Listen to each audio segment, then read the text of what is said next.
She's dealing with, she has like a center of sewing like free and traditional clothes for the community, and she's using this center as a platform and a forum to speak about women's rights and to create like a safe area for women to discuss their problems they see in the society, to kind of work together to solve it. It's like common things that they share. So Shalian's cousin's name is Nahida, and she explained to me about the life before Israel established and after that, and kind of like what's going on nowadays. So before Israel was established, like in every other relationships, she described that there was like ups and there were downs, of course, but the fights that they had were much more about like fights that are between neighbors and less about like sovereignty and like, hey, my lifestyle is the right one, your lifestyle is the right one, like, and kind of religious tension to it.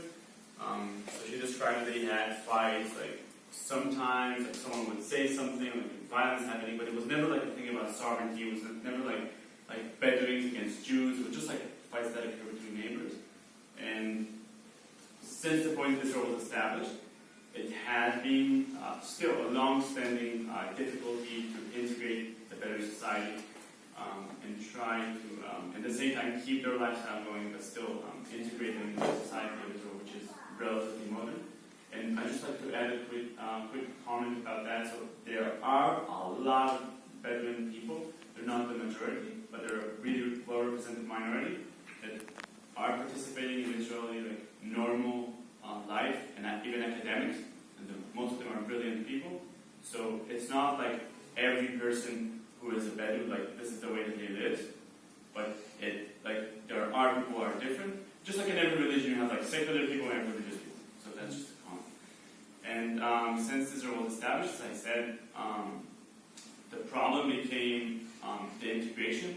And Israel has taken lands that belong to the Bedouin community, claiming that there are basically two options. Either they claim it's an important strategic area that they need for the military, that this claim can happen at the same time in my neighborhood because it's important for the country as a whole.